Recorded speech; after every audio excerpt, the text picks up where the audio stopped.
자, 지난번에 배운 게 이산확률 분포라고 해서 확률 변수 x가 이렇게 값들이 뚝뚝뚝 떨어져 있을 때 그에 따른 확률 값들이 쭉 있어가지고 그것들을 가지고 이제 계산하던 연습을 좀 했었어.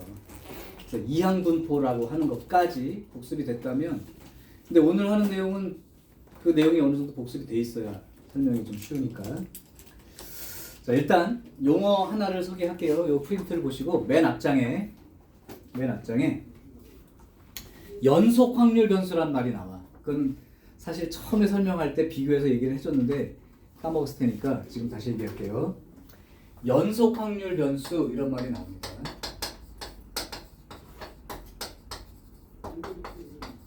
근데 오늘 하고 싶은 얘기가 뭐냐면 지난 시간에는 x 값들이 이렇게 딱 몇 개가 있었다고.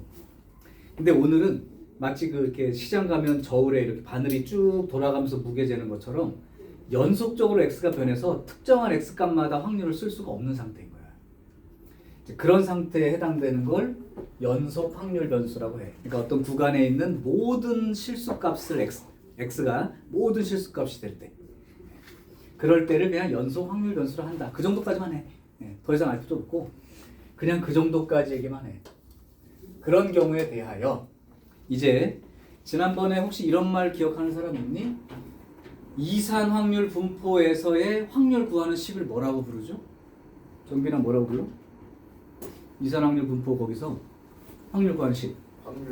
확률 질량 함수라고 부르지. 걔는 x 값들이 뚝뚝뚝 있으니까 걔네들의 값 자체 하나를 얘기할 수 있으니까 질량이라는 개념으로 얘기하지만, 이렇게 이제 연속적으로 변하는 건 특정 값을 정하기가 힘드니까 질량이라는 말을 못 쓰고 대신 밀도라는 개념으로 확률이 크다는 걸 표시하는 거다. 그래서 이제 첫 번째 내용입니다.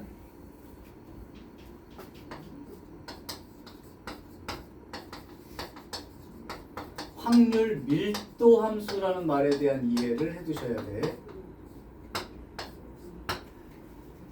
자, 근데 확률 밀도 함수는 잘 알아둬야 되는 게 이 자체로도 한 문제 내신 시험 나올 거야.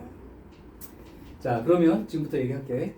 확률 밀도 함수라고 하는 어떤 함수 fx인데, 그럼 뭐를 확률 밀도 함수라고 부르냐면 내가 지금 말하는 두 가지를 만족하면 확률 밀도 함수라고 말하는 거야. 첫 번째, 이 함수 값이 항상 이래. 즉 그림이 x축보다 다 위에 있어. x축보다 다 위에 있어야 돼. 그러고 두 번째, 이제 이게 함수니까 정의역이 정해지겠죠.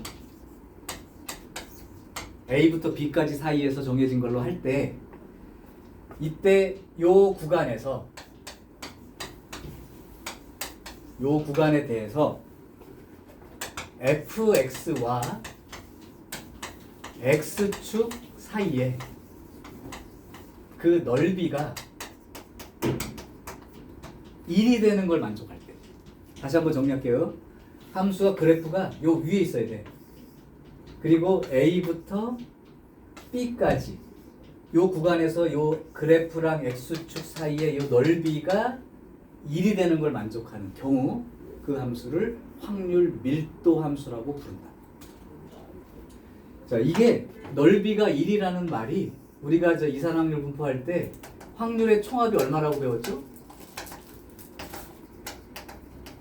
확률의 총합이 1이라고 배웠지? 그거랑 같은 의미인 거야. 그러니까 이 전체 넓이를 1로 봤을 때 확률을 구해봐라 그러면, 이 구간 안에 있어 확률을 구해봐 그러면 그 넓이를 얘기하는 거야.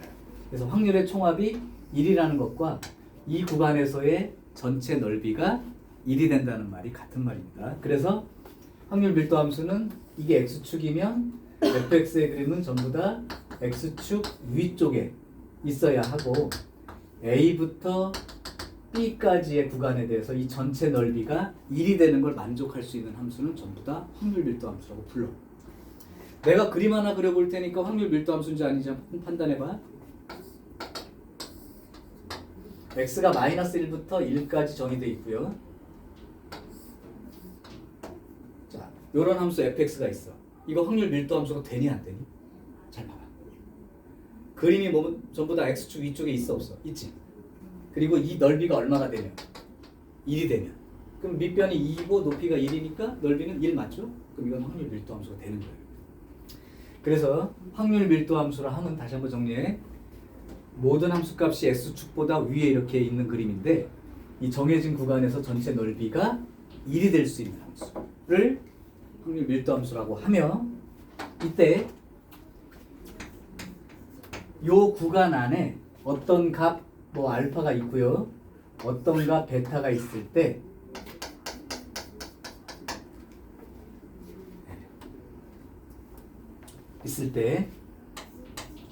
x가 알파부터 베타 사이에 있을 확률이 얼마야? 라고 물어보면 바로 알파와 베타 사이에 있는 요 부분 아래쪽 넓이, 그러니까 요 구간에서 넓이 알파와 베타 사이에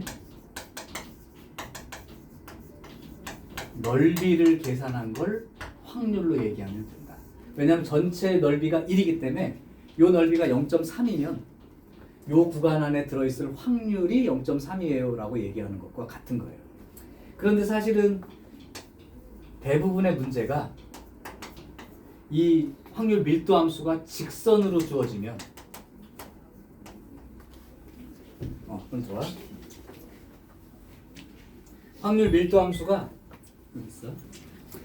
함수가 직선으로 정해지면 그냥 삼각형이나 사각형 넓이를 이용해서 넓이 구하면 돼요. 삼각형이나 사각형 넓이 등을 이용해서 구해요. 근데 어떤 경우는 이게 2차 함수 이상, 즉 곡선으로 주어질 수도 있단 말이야. 곡선으로 주어진다면 이 알파부터 베타 사이 넓이를 어떻게 해야 돼? 적분을 이용해서 구해야 되지. 그러니까 알파부터 베타까지 주어진 함수를 적분한 게 결국 얘를 나타내게 됩니다. 자, 그래서 실제로 다시 한번 이 확률 밀도 함수가 중요하니까 정리. 이 문제가 내신 시험에서는 한 문제씩 그냥 낼 거야. 요거 가지고. 자, 한번 그럼 정리할게. 이제 이산 확률 분포가 아니야. 연속 확률 변수에 대한 분포 상태를 나타낼 건데 그때 이 확률을 계산할 수 있는 그러니까 확률 질량 함수 대신에 연속 확률 변수에 대해서는 확률 밀도 함수라는 말로 표현을 하는데 그 확률 밀도 함수가 되기 위한 조건은 기본적으로 fx 함수값이 x축보다 위에 있어야 하고 정해진 정의역 내에서 이 전체 넓이가 그래프 아래쪽하고 x축 사이의 넓이가 x축의 넓이가 1이 되는 걸 만족하면 확률 밀도 함수라고 부른다. 그리고 그 구간 안에 있는 특정 부분에서의 확률을 구하라 함은 요 사이에 해당되는 부분의 넓이를 구하라는 말과 같은 말이다. 근데 그 넓이들은 보통 직선으로 주어지는데 직선으로 주어지게 되면 아까처럼 이렇게 주어졌다면 그냥 삼각형 넓이 구해서 생각하면 되는 거고 곡선으로 주어졌다 함수가 막 이렇게 할 수 없이 적분을 해야 된다 이 얘기야. 근데 여태까지 적분으로 해서 하는 문제의 출제 확률은 굉장히 떨어져 있어요. 근데 또 모르죠. 2차 함수 정도 적분할 수 있으니까. 2차 함수 이렇게 줘버리면 되죠. 넓이 1만큼 되도록. 구간 주고. 어렵지 않죠. 그래서 이제 이럴 때는 어디부터 어디까지 실제 적분을 해야 되는 상황이 생길 수도 있는데 대부분은 직선으로 돼 있기 때문에 삼각형 넓이, 뭐 사각형 넓이 그걸로 구하시면 된다. 적분해도 되긴 되죠. 근데 뭐 이게 편하니까요. 그래서 이거를 확률 밀도 함수라는 말을 써요. 그럼 이제 오늘 배울 내용이 지난번에 배웠던 내용과의 결정적인 차이는 지난번에는 확률 변수에 대한 그 확률들을 쓰고 이 자료에 대한 평균, 분산, 표준 편차 구하는 게 핵심 내용이었다면 오늘은 어떤 특정 구간 또는 구간 내에 있는 어떤 부분의 확률 구하는 게 목표다. 근데 그 확률을 어떻게 구한다? 이 부분의 넓이를 구하는 걸로 하겠다. 왜냐하면 전체 넓이를 1이라고 잡으면 이 넓이가 0. 몇 이렇게 나올 텐데 그게 확률이다 이 얘기야. 그러면 이제 연속적인 부분에 대해서도 어떤 특정 부분의 확률을 구할 수가 있죠. 예를 들면 지난번에는 뭐 이렇게 돼 있으면 x가 1일 때 확률과 x가 2일 때 확률을 더했지만 이제는 이 사이의 모든 x에 대한 거니까 넓이를 구하는 방식으로 하겠다는 거예요. 여기까지 이해가 돼요? 오케이. 자, 그러면 이제 내용 이제 연결합니다. 이 확률 밀도 함수는 사실은 그림 종류가 수없이 많겠죠. 이것만 만족하면 다 확률 밀도 함수니까. 그런데 이제 그 확률 밀도 함수 중에 대표 함수 하나를 정할 거야. 확률 밀도 함수의 대표. 그거의 확률 분포 상태를 앞으로 정규 분포라는 이름으로 할 겁니다. 비교를 하자면 이산 확률 변수에 대한 분포 상태는 다 이항 분포로 처리를 하는 거고, 그 이항 분포는 바이노미얼 디스트리뷰션은 시행 횟수와 확률 요거 가지고 이제 나타냈었는데, 이제는 확률 밀도 함수, 연속 확률 변수에 대한 그 것 중에 가장 대표적인 분포 상태를 나타내는 걸 정규 분포라고 하는데, 정규 분포는 기호로 N normal distribution 이라고 해서, 이 정규 분포는 어떤 자료의 평균과 분산을 가지고 그 분포 상태를 나타내겠다는 거예요. 이때 이 정규 분포라는 건 결국 확률 밀도 함수 중에 여러 가지 확률 밀도 함수 중에 대표격이라고 말하면 되고요. 그 함수가 그 나와 있긴 해. 외울 필요는 없어. 대신 특징만 이해해. fx라는 이 함수가 어떤 식으로 써 있냐면 루트 2파이 시그마 분의 1 자연상수 2 처음 들어보죠? 문과 따위는 모르는 숫자예요. 그래서 외울 필요 없어. 더 좋아. 여기가 뭐가 되지? 2 시그마 분인가? 나도 몰라. 기억도 안 나. 나도 외운 적이 없거든. 자, 요런 함수가 이제 확률 밀도 함수 대표인데 전혀 외울 필요 없음. 그냥 확률 밀도 함수 중에 대표를 요 놈으로 하고 요 놈에 대한 분석을 가지고 하겠다는 거예요. 근데 결국 여기 보면 알겠지만 평균하고 표준 편차, 분산 가지고 나타낸 식입니다. 근데 이제 이거를 이과들은 그림을 그려보면 어떤 모양인지 아는데 문과는 모르니까 그림을 그려줄게요. 이 정규 분포의 그림의 이 그림은 어떻게 생긴 그림이냐면 요렇게 생긴 그림이에요.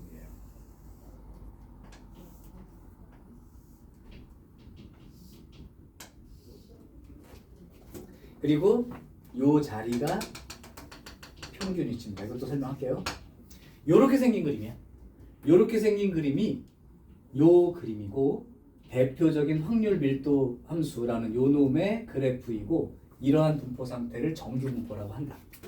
근데 정규 분포는 평균과 분산. 얘도 마찬가지 아니야. 성적 뽑으면 딱 뭐 나와 있냐? 석자 같은 거 빼고 평균, 과목 평균, 표준 편차 나와 있죠. 그걸로. 니네 성적 처리도 이걸로 하는 거야. 물론 좀 이따 보면 더 하겠지 뭔가. 어쨌든 이렇게 생긴 상태의 그림을 말하고, 그럼 얘가 확률 밀도 함수니까 이 그래프하고 요 x축 사이의 총 넓이는 얼마가 될까요? 1이 돼야 된다고. 근데 문제가 있어. 우린 못해. 나도 못하겠어. 예. 그러면 얘는 이제 구간이 딱 정해져 있으니까 뭐 어느 만큼의 넓이를 적분으로 할 수 있다고 했는데, 이거는 그러면 전체 넓이를 어떻게 정하냐면, 이거 안 적어도 돼. 마이너스부터 무한대부터 무한대까지 얘를 적분해야 돼요. 이 값이 1이 되는 게 확실해야 된다고. 우린 못하죠. 근데 가우스는 했어요. 알지, 가우스? 그때 왜 선생님이 처음에 한 얘기 중에 이런 확률과 통계 배울 때 이 통계 쪽에 나오는 내용의 대부분은 수학 과정 자체가 고등학교 과정을 넘으니까 그거를 갖다가 뭐 어떻게 원리가 어떻게 되고 이거보다 그 결과가 이렇고 공식처럼 적용할 수 있으면 된다 까지 얘기했는데, 이것도 마찬가지. 가우스는 마이너스 무한대부터 무한대까지 fx 이 함수의 적분값이 1인 걸 알기 때문에, 그래서 특성은 확실한 거예요. 요렇게 돼서 이게 진짜 우리가 이 점근선이야. 일종의 끝까지 가야 돼 이렇게. 근데 저쪽 마이너스 무한대부터 무한대까지 이 함수 적분한 값은 1 맞습니다. 그래서 얘는 확률 밀도 함수 맞아요. 자, 그래서 이제 이렇게 생겼는데 우리는 이제 뭐만 이해하면 되는 거냐? 이 확률 밀도 함수의 특징만 기억해. 이 식을 기억하라는 게 아니고. 자, 그럼 이따가 밑에다가 특징을 적어줄게. 다 책에 있어. 프린트에 지금 이제 첫 장은 넘어간 상태가 되고요. 그 다음에 두 번째 뒷면은 아까 이걸 곡선으로 나오면 적분해서 구해야 돼 했던 내용이 2페이지. 이제 3페이지에 해당되는 게 지금 나오는 내용 요거. 그리고 지금 얘기하려고 하는 게 이제 4페이지의 내용입니다. 4페이지까지 가시면 정규분포라는 확률 밀도함수 그래프에 요 그래프의 성질을 적어주고 있는데, 첫 번째,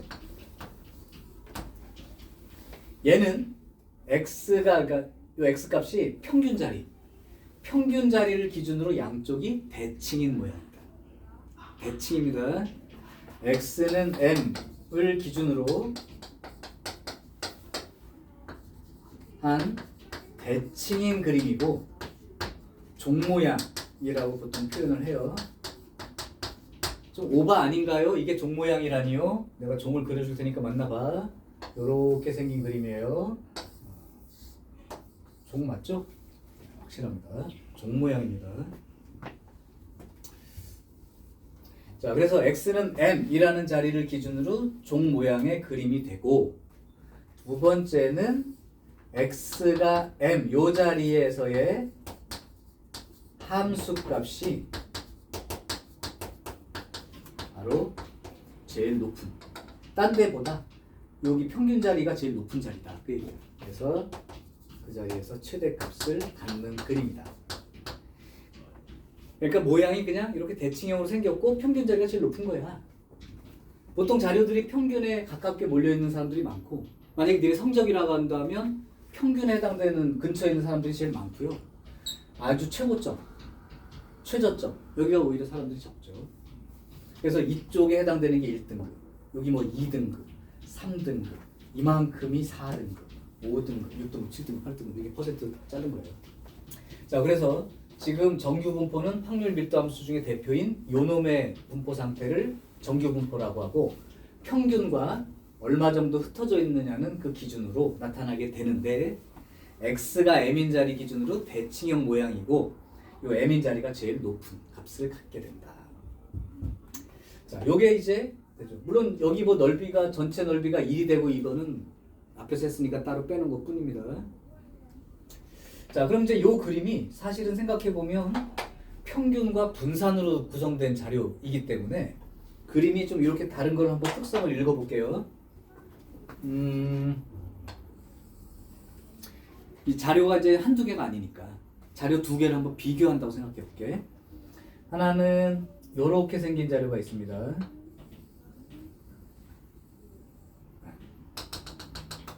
여기가 이제 평균이라고 하고, 또 하나는 요렇게 생긴 자료가 있다고 칠게요.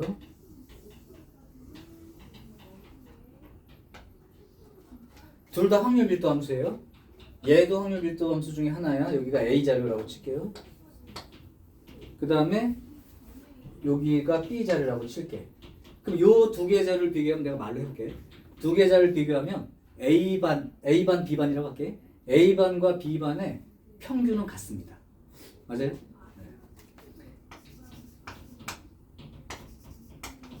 평균은 같아요.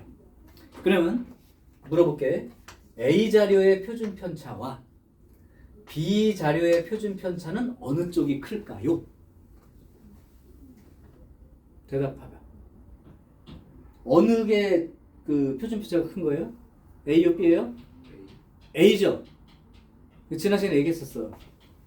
똑같은 평균인데, 그러니까 얘가 지난번에 했던 거는 85, 90, 95에 대한 자료이고, 요게 80, 90, 100 이렇게 세 개의 점수를 합친 평균이 90점이 똑같은 자료인데, B가 평균에 대해서 가깝게 자료들이 몰려 있어.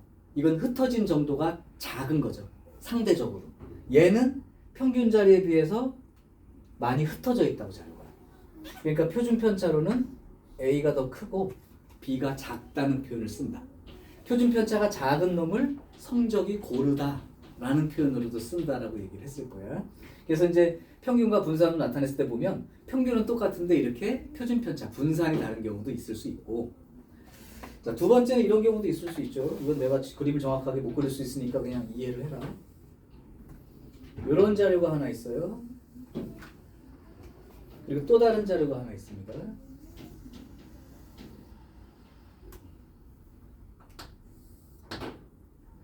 자, 요 자료 두 개가 있는데, 요게 A 자료이고 요게 B의 자료예요. 그러면 여기의 평균은 A의 평균은 여기가 A의 평균 위치가 되겠죠. 평균이 가운데라고 했으니까. 그 다음에 B의 평균은 여기입니다. 근데 이 그림 두 개가 평균은 달라요.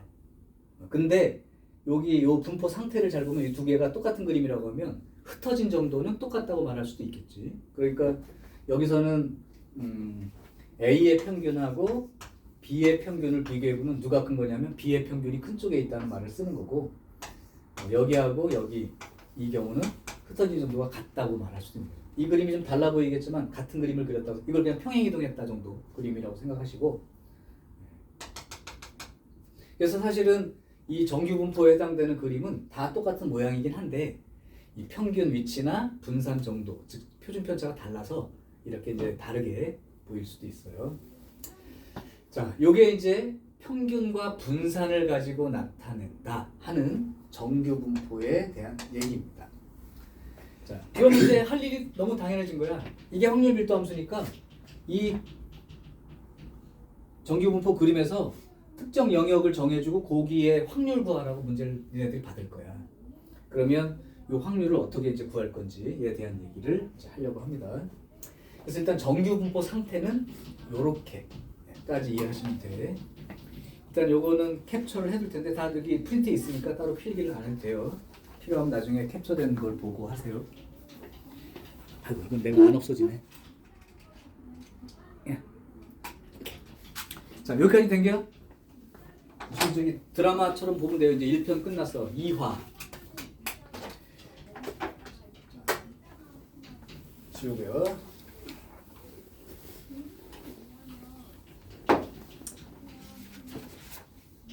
자, 그러면 이제 문제점을 하나 얘기할게. 잘 생각해봐. 평균하고 분산에 대한 이제 그걸 가지고 정규 분포를 표현한다고 했는데 어떤 자료를 해석해서 평균 분산 나타낸 건 좋아. 그런데 이제 이런 상황이 생길 수 있어. 두 개 이상의 자료를 비교해야 될 필요성이 있다고. 통계를 하다 보면. 그럼 예를 들면 이런 거야. 같은 학교, 예를 들면 신영고 3학년 1번부터 8번까지 있다고 쳐. 걔네들의 수학 점수 반별 평균 분산은 다 다르죠. 그죠? 근데 그 자료를 비교하고 싶어. 근데 공통 기준이 없어. 평균도 다르고 분산도 다르니까. 그러면 이제 어떤 문제점이 생기냐면 그 두 개 자료를 비교할 때 어려움이 있다고. 특성이 다르니까. 그래서 생각한 거예요. 이 두 개 자료를 좀 이렇게 한 개의 기준으로 딱 맞춰서 비교할 수 없을까? 하는 상황이 생긴 거야. 신혼고 3학년만 해도 그런데 중랑고 전체 3학년 애들의 그러면 반별 평균 분산 자료를 다 갖다 줬어. 교육청에. 걔네들이 분석을 해야 돼. 근데 학교마다 반별로 다 달라. 이거 어떻게 할 거야? 이런 문제가 생겼을 때죠. 전국까지 가봐. 전국 애들에 대한 무슨 자료를 받았어. 이걸 분석해야 돼. 근데 다 달라. 그럼 뭘 기준으로 할 거냐 이거지. 그래서 만들어진 게 지금 하는 거예요.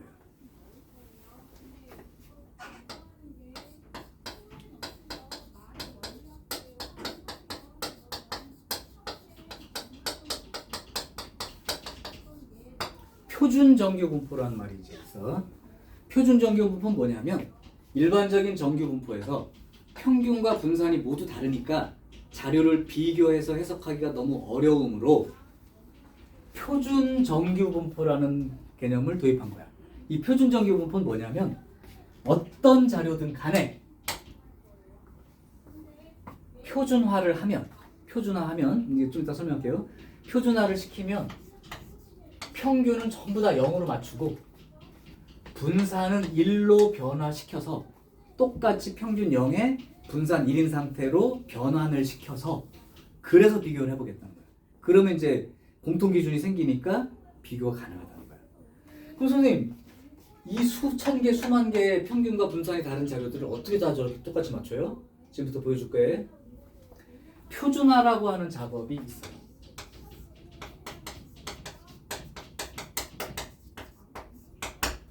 자, 이 정규 분포는 확률 변수가 X에 대한 자료들입니다.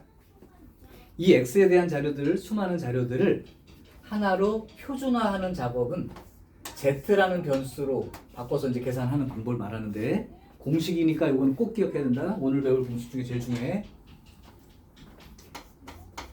Z라는 변수를 어떻게 약속해 주냐면 이 자료의 표준 편차 분의 여기 x값 거기에서 평균을 빼준 값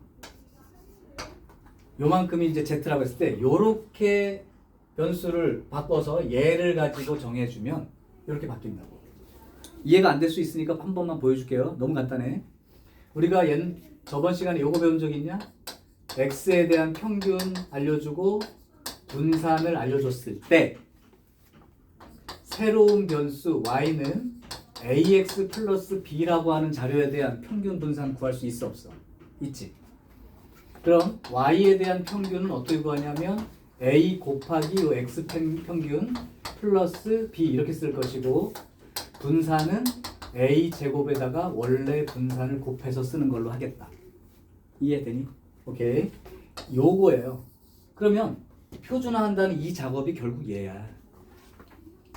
요걸 시그마분의 1 x 빼기 시그마분의 m 이 식인 거죠. 맞아요? 그러니까 이 z라는 게 y가 되고 y가 시그마분의 1, 시그마분의 1이 a야. ax 플러스 b 형태로 돼 있는 요 구조예요. 그러면 어떻게 바뀌는지 지금부터 확인. z의 평균을 구해볼게요. z의 평균 m 값입니다. 그러면 요거 구하듯이 할게. 시그마분의 1의 원래 평균 빼기 시그마분의 m인데 얘가 뭐야? 평균이니까 m과 똑같은 거죠. 그럼 시그마분의 m 빼기 시그마분의 m 하니까 뭐가 돼? 0이 되겠지. 어떤 자료에 대한 평균 분산이라도 상관없이 이렇게 고쳐지게 되면 당연히 평균은 0이 되는 거라고. 분산 구해볼게요. 분산을 구할 때는 요거 더하기 빼기는 상관없었고 요거 제곱 곱하기 원래 분산. 그럼 원래 분산이 뭐야? 시그마 제곱이죠? 그럼 얼마가 되고? 그래서 평균과 분산을 전부 다 공통 기준인 0과 분산 1로 변환을 해서 맞춰 놓으면 다 달랐던 이 자료들을 한 개의 기준으로 놓고 생각을 해보겠다는 거예요. 자, 이게 표준화라고 하는 작업이고 그걸로 만들어진 정규 분포 상태를 표준 정규 분포라고 하고 그러면 표준 정규 분포로 고쳐도 x 대신 2x 넣었다고 차수가 변하나요? 안 변하죠? 응. 그러니까 이 표준 정규 분포도 사실은 그림 모습이 이렇게 생긴 그림입니다. 그리고 대신 아까는 여기가 평균 자리 m이었는데 평균이 얼마로 고쳐진 거야? 0이 된 거지. 그리고 이 분산 자체가 1로 계산된 형태의 내용이에요. 그럼 내가 이 중에 특정 부분의 확률을 구하라고 하면 넓이를 구해야 되는데 우리가 아까 그 외우지도 못하는 그 함수를 어디서부터 어디까지 적분해서 니네 보고 그 넓이를 구하라는 말은 할 수가 없으므로 컴퓨터로 이미 다 계산을 해서 그 넓이를 계산해 놨다. 니네 책의 맨 끝으로 가봐. 교재 맨 끝에 거기 가보면 표준 정규 분포표라고 하는 내용이 나옵니다. 그 표준 정규 분포표 읽는 방법을 소개를 할게요. 우리 저기랑 똑같은 거야. 제곱근표나 중학교 때 제곱근표나 그 다음에 그 삼각함수표 또는 우리 수학 1에서 배웠던 그 상용 로그표 이런 거랑 읽는 방법 똑같습니다. 자, 그러면 이제 약속을 이렇게 하는 걸로 봐봐. 요 표현을 잘 보셔야 돼. 만약에 P 하고 확률 변수 Z로 이제 변환됐을 때 Z가 0부터 스몰 Z까지, 예를 들면 스몰 Z가 여기라고 할게요. 여기는 이제 대문자 Z고요. 축이 X축이 아니고 Z축이에요. 이제 이때 요 0부터 스몰 Z 사이에 확률을 구하라는 게 요 부분의 넓이를 구하는 과정이라고 지금 얘기를 했단 말이지. 근데 이거를 갖다가 우리가 계산할 수 없으니 표에다가 계산을 해놨으니까 다 알려줄 거야. 이용만 하면 돼. 이런 뜻이야. 그러면 그 표에 나와 있는 숫자들이 세로로 보면 소수점 첫째 자리까지 나와 있고요. 제곱근표랑 똑같아.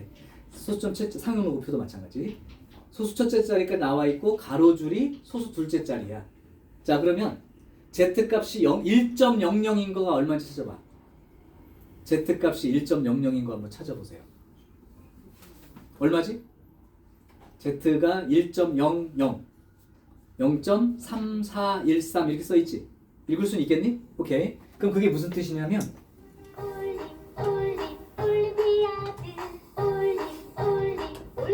평균이 0이고 요 z 값으로 1 되는 자리가 여기라고 하면 요 부분의 넓이가 0.3413이에요 라고 알려준 표현인 거라고.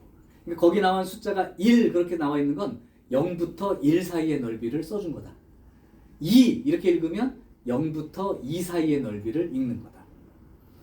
자, 그러면 한번 요 넓이에 대한 얘기를 잠깐 정리해 볼게. 여기 프린트는 아주 자세히 있으니까 대충 정해 줄게. 너네가 이게 그림이 평균 자리에 대해서 대칭으로 생겼다는 건 배웠는데, 그렇다면 말이 없어도 평균 기준으로 오른쪽 이 전체 넓이는 얼마가 되죠? 0.5가 되겠지. 요 자리 오른쪽 부분 전체 넓이 0.5 맞죠? 왼쪽 전체 넓이는 그것도 0.5죠. 오케이.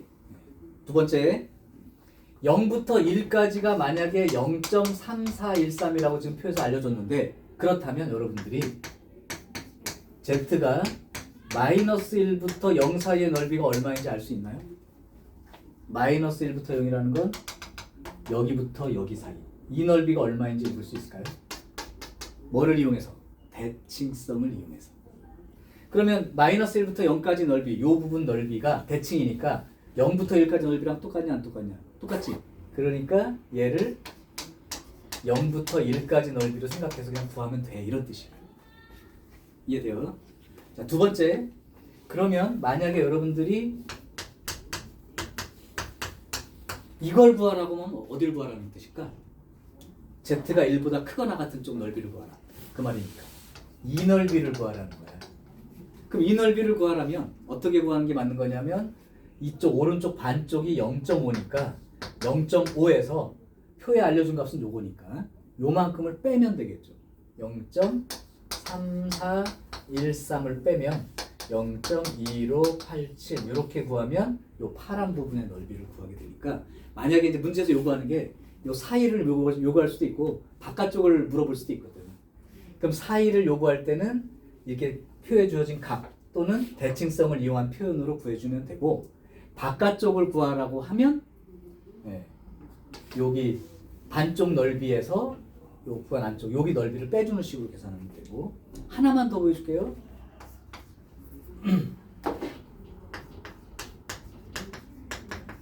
요 넓이를 구하라면 어떻게 구할까요? 마이너스 1보다 작거나 같은 넓이를 구하래. 그러면 요 부분 넓이를 구하는 거지? 그러면 대칭으로 생각하면 역시 전체 넓이 중에 절반인 0.5에서 0부터 1까지 빼주는 거니까 얘랑 똑같은 부분으로 구할 수 있는 거죠. 그러면 이거는요, Z가 마이너스 1보다 크거나 같은 부분 넓이 구하래. 그러니까 이 부분 넓이 구하래.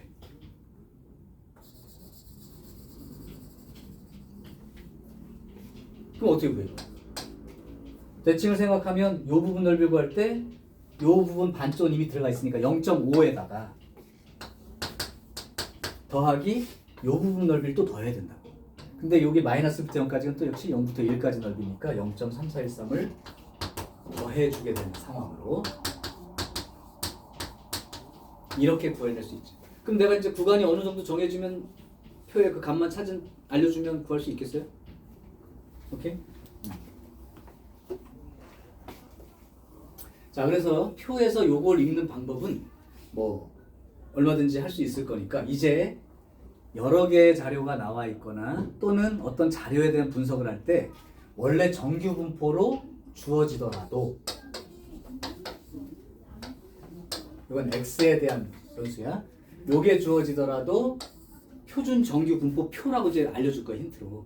그걸 보고 할 때는 이걸 빨리 이걸로 고쳐달라는 얘기야. 즉 표준화를 해달라는 얘기라고. 뭐를 이용해서?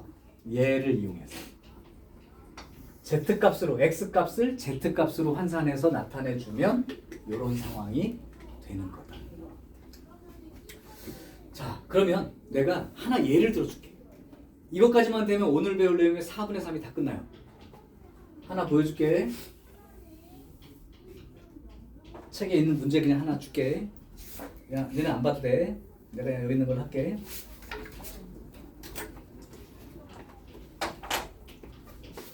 이 과정을 연속적으로 한번 해보겠습니다.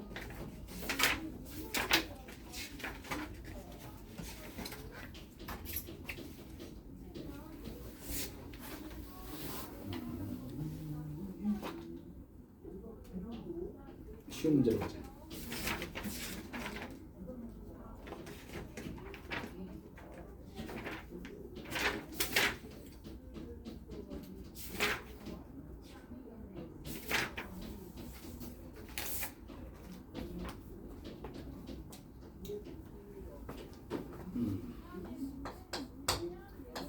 정규 분포로 평균이 25, 표준 편차가 8인 정규 분포가 있어.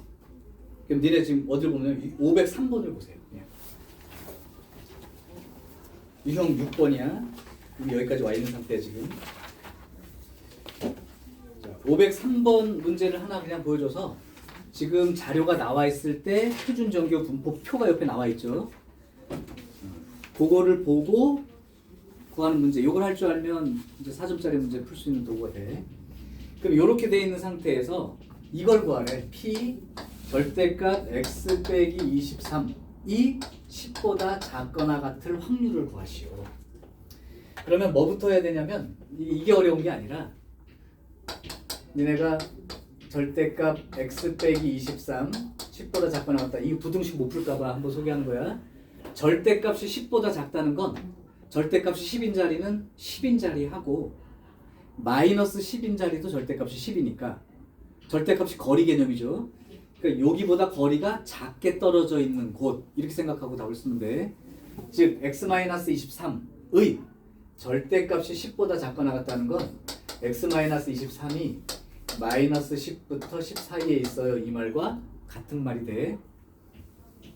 자 그러면 23씩 더해주게 되면 13, 33 이렇게 되니까 내가 구하고 싶은 이놈은 x 값이 13보다 크거나 같고 33보다 작거나 같은 확률 구하세요. 이 말이야.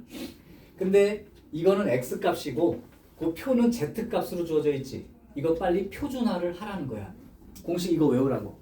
어떻게 하는 거냐면 이렇게 하는 거야. 다시 표준 편차 분의 x 값 빼기 평균. 해볼게 그대로. 봐봐 좀 넘어와서. 그럼 얘도 x 값인데 이걸 빨리 z 값으로 기준을 잡으라고. 얘도 z 값으로 기준을 잡으란 얘기야. 그럼 요거 한번 고쳐볼게. 시그마 8분의 x 값 13 빼기 평균은 25. 요거 계산하는 거야. 그럼 8분의 마이너스 12니까 마이너스 1.5 이렇게 숫자가 되죠. 33도 z 값으로 기준을 잡을게. 시그마 8분의 x값 33에서 평균 25를 빼면 8분의 8이 되니까 1이 되겠지. 그러니까 결국 나는 요 놈을 표준화하면 z라는 변수로 생각하면 z가 마이너스 1.5부터 1까지의 넓이를 구하는 말과 같다. 그러면 이런 정규 분포 상태에서 표준 정규 상태에서 여기가 0인 거고 마이너스 1.5가 여기쯤 있겠죠. 그 다음에 1은 여기쯤 있단 말이야. 그럼 이걸 구하라는 게 결국 이 넓이를 구하라는 거예요. 그러면 음수 쪽은 안 나와 있어. 대칭성을 이용하기 때문에. 그럼 얘 같은 경우는 마이너스 1.5부터 0까지는 어떻게 구하면 돼? 0부터 1.5까지 넓이로 쓰면 되죠. 거기에다가 더하기 또 0부터 1까지 또 더해야 돼요. 자, 그럼 니네가 그 문제의 표를 보고 0부터 1.5까지의 넓이 얼마라고 써 있는지 확인만 해봐. 0부터 1.5. 0.4332. 그죠? 이제 많이 하면 나중에 외워진다. 근데 외울 필요 없어. 거기에다가 0부터 1까지 넓이요. 표에 있어요. 0부터 1까지. 0.3413. 요거 더해주면 된다가 되니까 그 문제의 정답은 0.7745라고 적기만 하면 돼. 만약에 지금 이거 푸는 과정이 따라갈 만하다 한 사람은 여기에 있는 모든 유형 10 몇 번까지 다 풀 수 있어요. 이거 하나가 표준화까지가 거의, 그러니까 아까 왜 그랬냐면 처음에 확률 밀도 함수 중에 대표를 잡아놓고 그거 가지고 해석이 하다 보니까 평균 분산이 서로 달라서 전체적인 비교 분석이 어려우니까 아예 표준화라는 작업을 통해서 기준을 맞춰놓고 이 상태에서의 이 어떤 특정 구간의 넓이를 다 아예 컴퓨터로 계산해 줬으니까 보고 쓰기만 해. 그러니까 x라는 변수로 주어졌을 때 빨리 표준화라는 작업을 통해서 z로만 환산할 수 있으면 그 부분의 넓이는 이미 다 계산이 되어 있는 거니까 더하기 빼기만 잘 안 틀리면 됩니다. 그럼 다 맞출 수 있어요. 자, 그 얘기가 여러분들 그 표준 정규 분포표를 이용해서 확률 구하는 방법 소개한 거. 그 다음에 표준화까지 프린트에 표준화라고 되어 있는 거. 이게 몇 페이지인지 모르겠다. 1페이지, 2페이지, 3페이지, 4페이지, 5페이지, 6페이지까지 벌써 한 거예요. 이게 연속적인 얘기라서 중간에 끊어서 하면 더 헷갈릴 것 같아서 아예 끝까지 간 거고.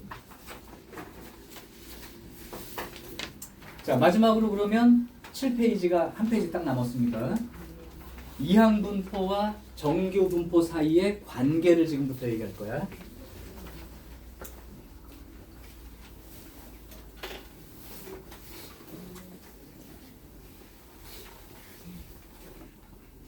자, 이게 이제 제목이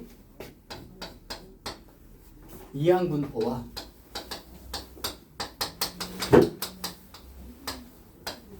정규분포 사이의 관계라고 되어 있는데 별게 아니야.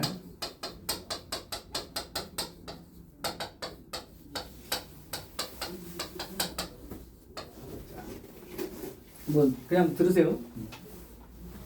이항분포는 이산확률 분포예요.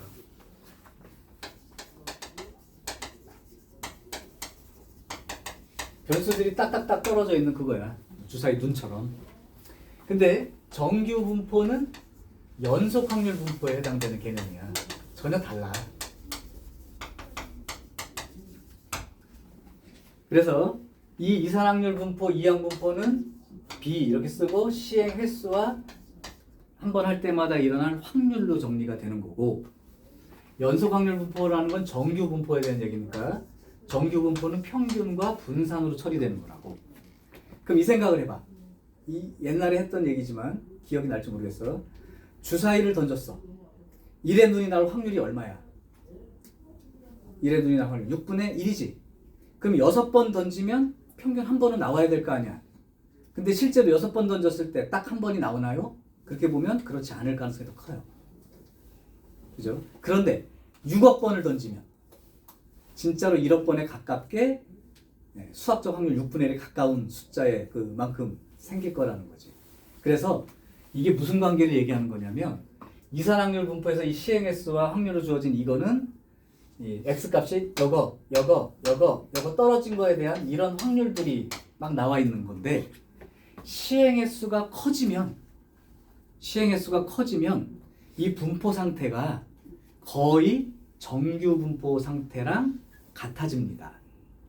그러니까 니네 여기 책에 있는 그림을 한번 보고 이해를 해봐. 여기 맨 끝에 7페이지에 있는 그림이야. 거기 보면 시행횟수가 10번인 찾아봐봐. 시행횟수가 10번일 때 분포 상태. 한쪽으로 많이 치우쳐 있죠. 확률 시행횟수가 20번이 됐을 때 역시 조금 치우쳐 있습니다. 근데 30번이 되고 40번이 되고 50번이 되면 그 점들이 놓여 있는 상태가 거의 정규 분포 그림과 비슷해진다고. 수학적 확률에 가까워지기 때문에 그래요. 그러니까 결론.